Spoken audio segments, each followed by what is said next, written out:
be ready. Okay, you're good. Am I good? Yeah. Okay. So, how many of you came today just to hear the ambassadors talk?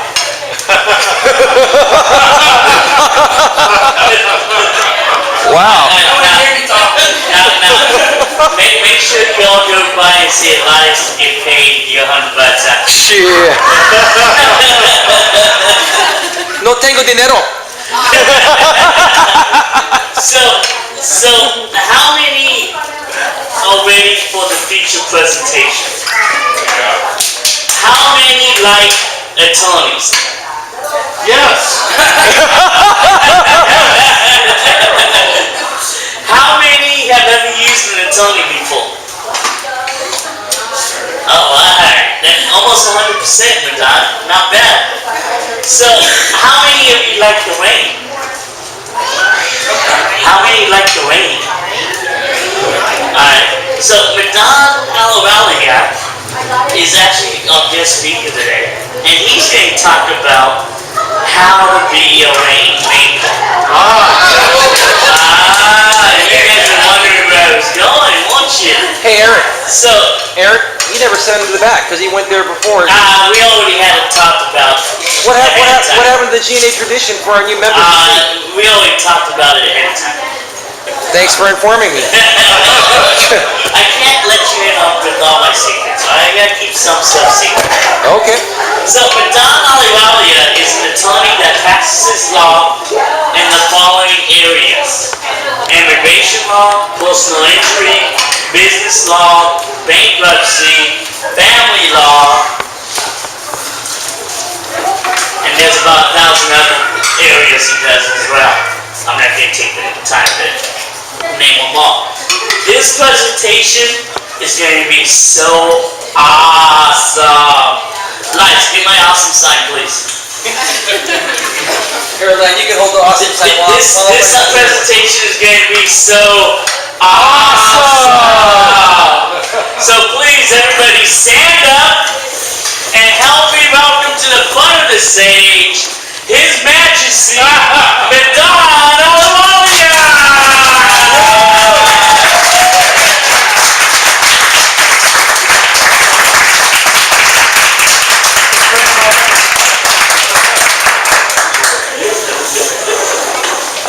Thank you, Eric.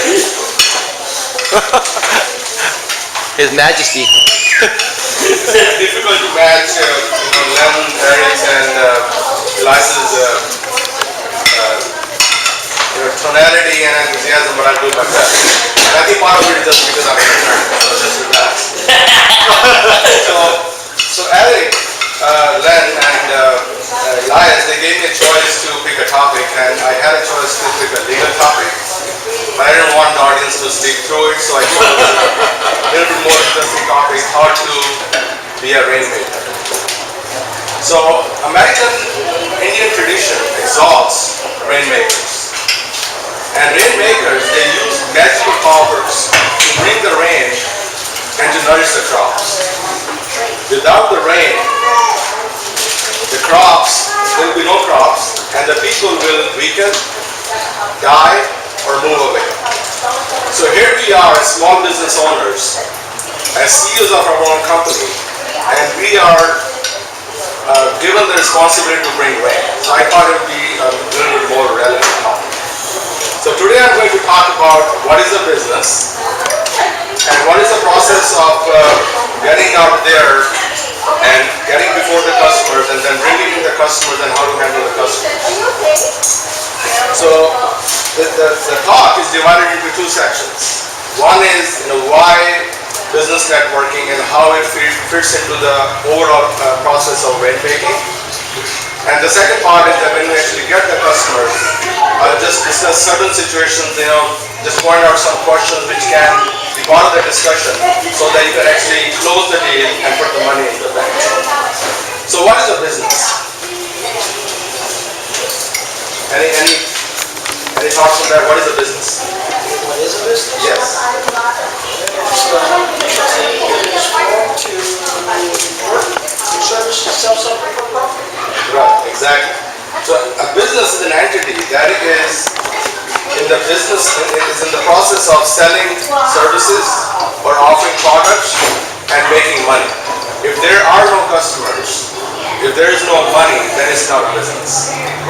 So like I said before, a business owner is CEO of the company that might wear different hats, especially if you're a small business owner.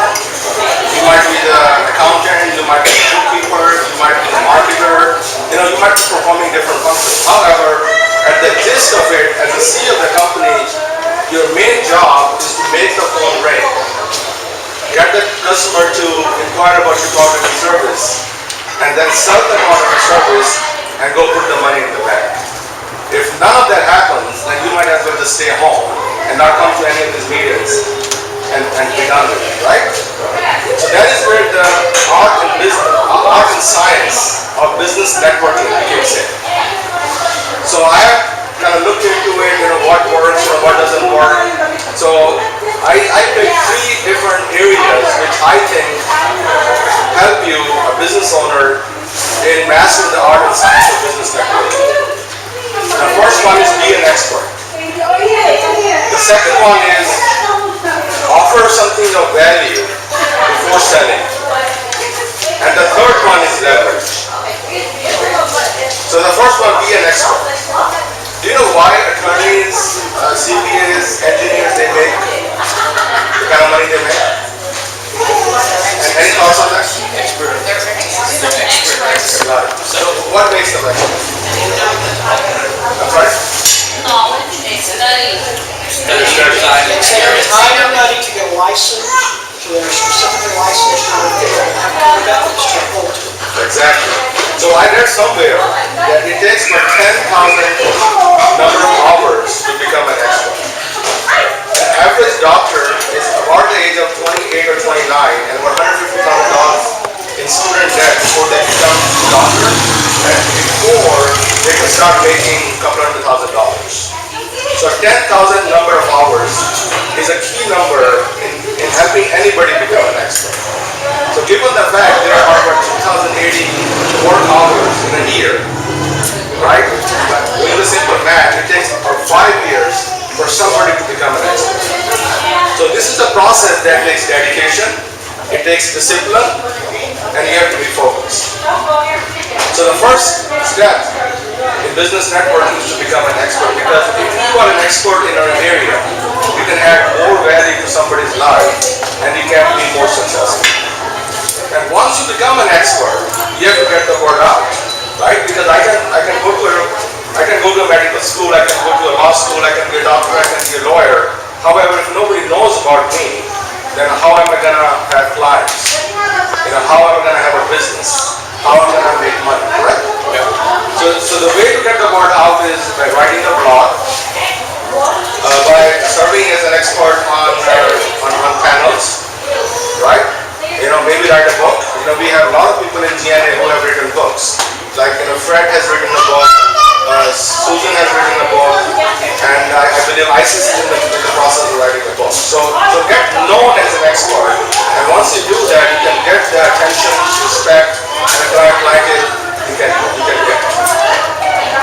The second part is offer something of value before you offer to sell. And what I mean by that is that, let us say somebody contacts Len and inquires about buying real estate. If Len spends some time with them and ask them, why are they thinking of buying in an area, right? What is their family background? How old are the kids? How much money they have in order to put down? Where's the source of the money? Are they pre-qualified for a loan? He works in Cupertino area, and one of the biggest reasons people move to Cupertino is because of school district, right? However, there are other cities around there which have equally good schools, right? So if Len digs into it, and finds out what is the real reason and what is their affordability, then he can make the right recommendation, and he has offered something of value before they have signed that buyer's agreement, right? However, if he just tries to grab the customer, doesn't offer something of value, and then tries to push them into a decision, then guess what? Client is not going to feel comfortable. So offer something of value, add to somebody's life before sell. And on the flip side, it is also a good idea to go through that process because every client might not be the right client for you. You know, you get to pre-qualify the client. You need to figure out whether you want to work with this client or not. And the third aspect is the leverage. Do we know what leverage is? Can you just raise your hand if we have something to share? Use somebody else or something else to get to where you want to. Correct. It's a I'm sorry? tool. Okay. That's one way to look at it. It's a tool to multiply the results based on your effort. Right. Correct. So it's basically use of a resource so they can get the maximum results. Right? The result might be tenfold, that might be 100-fold. It's basically a way to use a resource to get the maximum results. So at GNA, we have talked about Facebook. And some of us who have been coming regularly, we have engaged in this exercise. How many friends you have on Facebook? How many friends you have on Facebook? How many friends you have on Facebook? And if we take the number of Facebook friends we have on average, right? That is a way to leverage whatever information you're trying to get out there, whatever number of clients, prospects you're trying to tackle. So this is a very good segue into what I want to talk about next, because it's an extension of leverage, which is PowerPoint partners.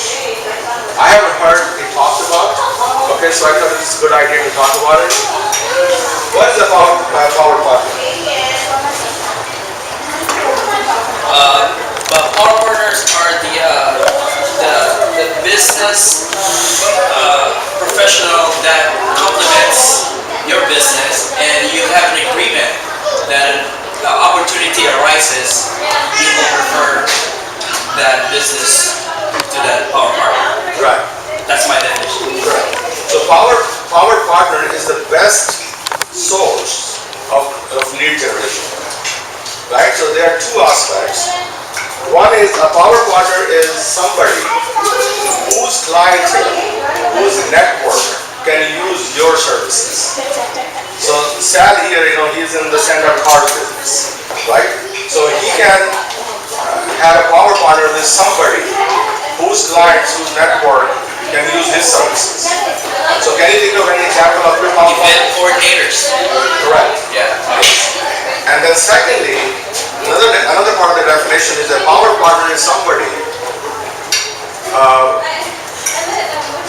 I'm sorry, so somebody who can use your services, and then a power partner is somebody whose services can be used by your network.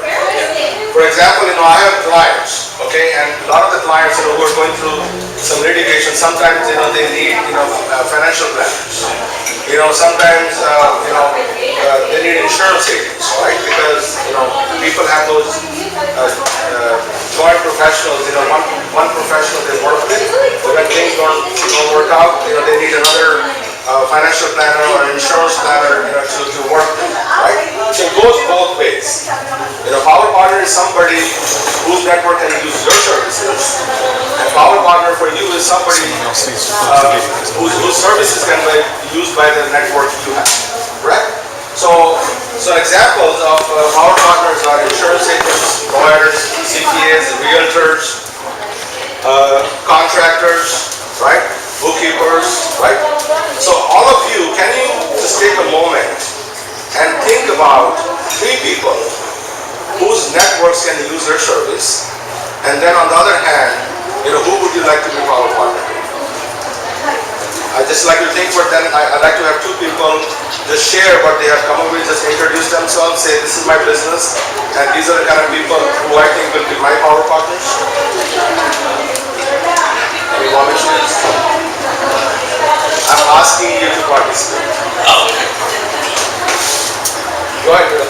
Well, we're in the website development business and media production business, so we help small businesses really get their brand going, get their presence, their market presence going. So coaches, business coaches would be good power partners.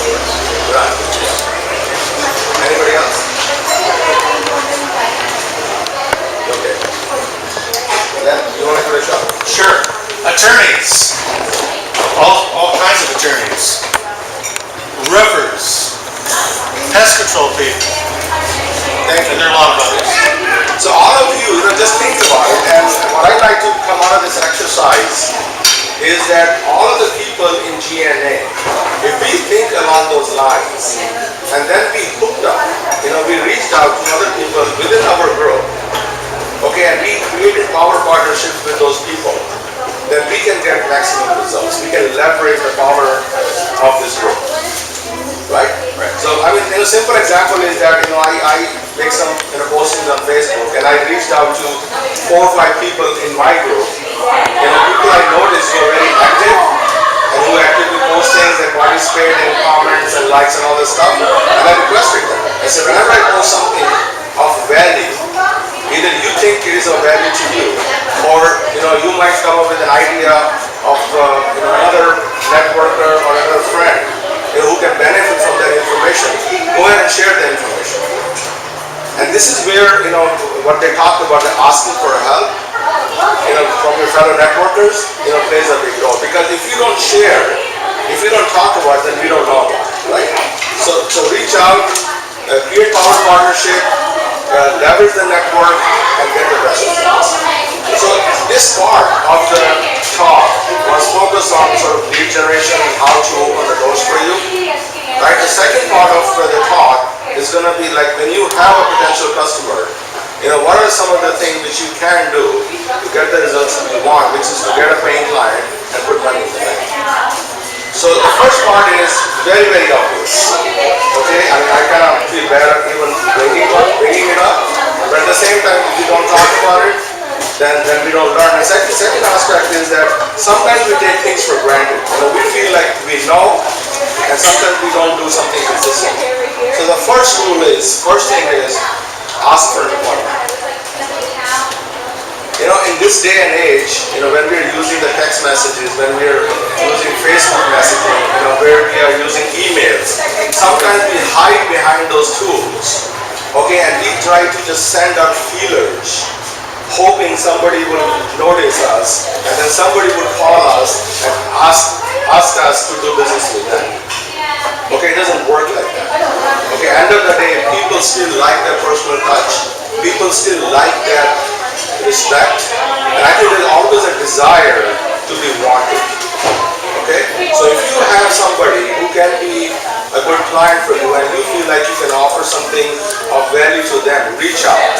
And the way to do that is send something first, if you want to, and offer something of value. Hey, I noticed something about this business and I think I can add this value to your business. That can be icebreaker. And once you have done that, just pick up the phone, okay, and don't dilly-dally. You don't have to talk about weather, you don't have to talk about anything else. Just say, can you meet? A person has already received whatever you're going to offer of value to them. Then schedule an appointment. And the key thing is, if you're going to make an appointment, please make an appointment with the decision maker. Right? Because if you are before a wrong person, you can spend all the time, okay, you can spend all the energy, you might have something incredible value to offer, but a decision won't be made. So find out who the decision maker is. Like for example, Murray here is in Melas business, and I would imagine that, like traditional families, women are the decision maker, right? So if she makes an appointment with a guy, okay, I don't know. See what I'm saying? So make an appointment with the decision maker. Okay? The second thing, which is an extension of what I just said, keep the simple formula in mind. Dollarization equals value equals client. What I mean by that? You have to do your homework. You have to figure out what is important from a client's point of view. So pre-plan the call. When you're going to go visit somebody, pre-plan it, find out what is the dollar value. A rainmaker always knows how much money a client will save by getting the solution, by buying the solution they have to offer. On the reverse side, they know what is the cost to the client by not buying the solution. Right? So you have to definitely keep that in mind, because if you are not doing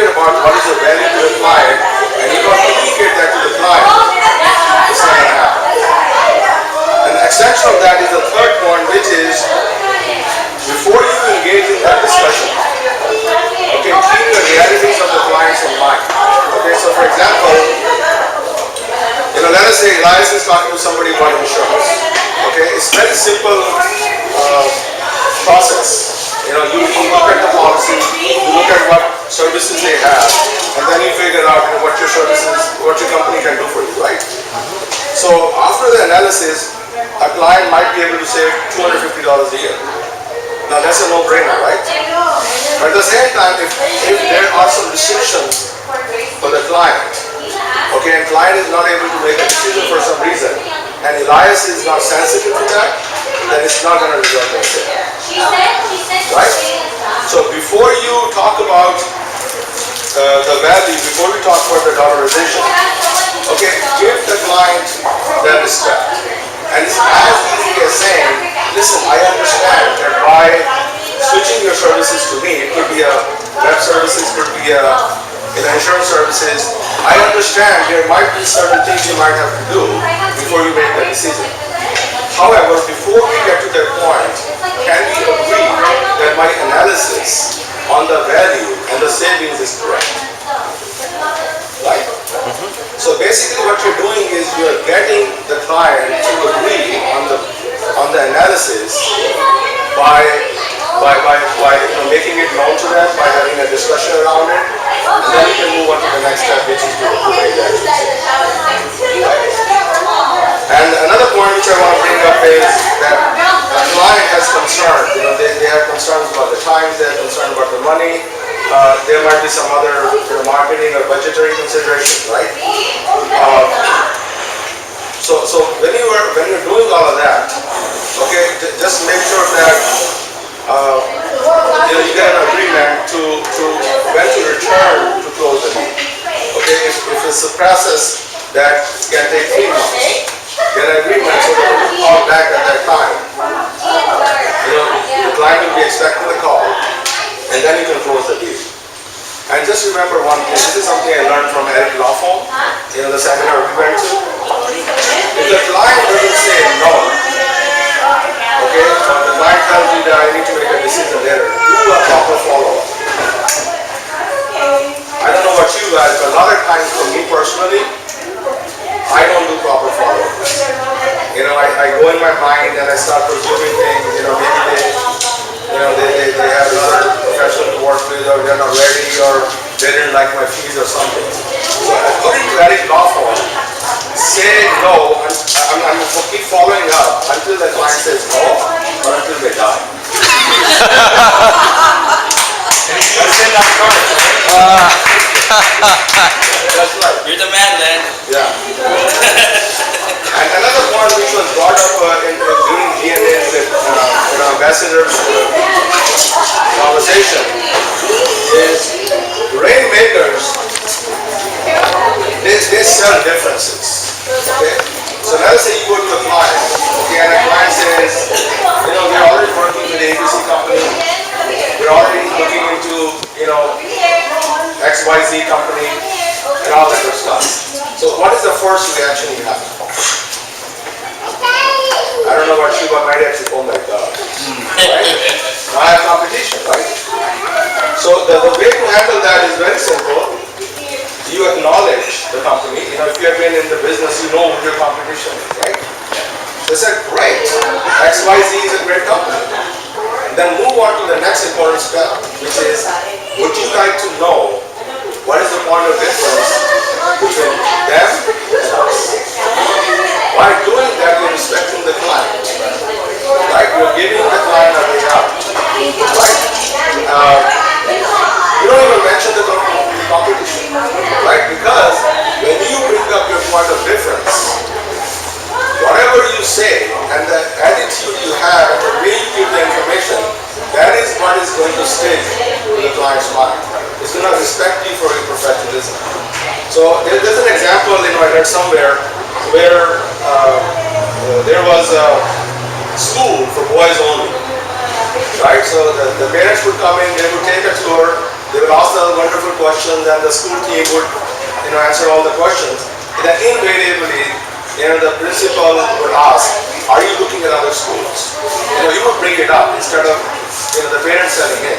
And invariably the names of 2 or 3 schools in the area would come up, and most of them were co-ed. So he would just say, would you like to know the difference? Yes. Then he would say, studies have shown that the men or the boys who are in boys only school they do better in colleges. Academically. Okay, I'm not talking about the area of life. Okay? So by bringing that up, it gives us quite a difference. So another thing to remember is that if you are the kind of person who says, me too, like, you talk to your customers and say, this company offers this service and say, yeah, me too. Right? You're saying, choose me for whatever reasons. So that fact that you are engaging in that conversation, me too, it means you're non-creative. It means you have inferiority complex. Right? So be creative. Bring out the point of difference. And that is, I think, what they brought out in the initial conversation, that why is GNA different? Right? And they laid out the difference. And that is the reason there are a lot of people, majority of people, they keep on coming back and talking. Right? And another point is just using a simple technique. Try it now. Right? Try it. Well, why don't you give it a try? Right? I'm sorry. Can you pass the glass? Sure. Now, can you try to pass the glass? Can I try? I can't try. I can either do it or... Exactly. So either you do something or you don't. Right? So when you reach a point in your conversation with the client where you have given all the data to the client, you have answered all the questions, right? You have handled all the objections, then just go back and say, we had a long conversation, I have answered your questions, I have given responses to all the objections. Why don't you give it a try? Right, so what happens is that when you say, why don't you give it a try, people get into this mindset where they say, you know what, I have a way out. Right, that conversation kind of has an escape route attached to it. And people feel comfortable going on with it. Right, so I heard, I read somewhere that a computer salesperson sold $1 million contract to a client just by asking, why don't you give it a try? And that whole system conversion took 18 months to implement. But use of those words, why don't you give it a try, made all the difference. I'm sorry? I'll give that a try. Yeah. And the last part is, like I'm going through my mind and I'm thinking, did I cover everything? Did I miss something? So far, so good. I'm sorry? So far, so good. So far, so good, right? However, a salesperson, a rainmaker, always asks that question. When everything is said and done, you always ask the question, did I miss something? Is there something which is important from your point of view? Yes, sir. I haven't been in sales a long time. I'm a little bit staying like a lot of the sales people. Not ask for the sale, close the deal. That how you got the deal and blah blah blah, right? Because there might be something in your client's mind. So by asking the simple question, did I miss something? Is there something else I need to know? You're making the window of opportunity for the client to say what is on the mind and just basically what I call close the communication. So with that, thank you so much for the opportunity.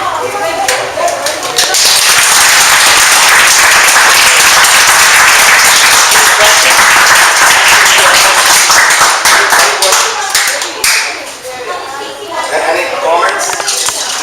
Wow, it's up T-Book. Yes, sir. I hear you just got a new title. You what? Title?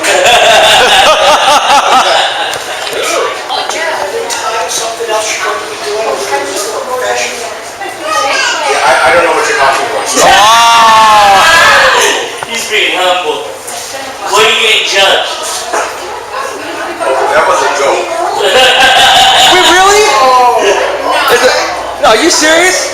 No. You guys are too much. The joke's like... So there was a competition in oral advocacy at Stanford Law School, and I requested to be judged. So when I hate that posting on the Facebook. I have been appointed as a judge, then I put a lot of spaces, then I explained what that was about. My friends, thank you, they were just happy that I've been appointed as a judge. Thank you. Yes, sir. So is it fair to say when you come in, we can say, here comes the judge? Well, I judge people all the time, so yes.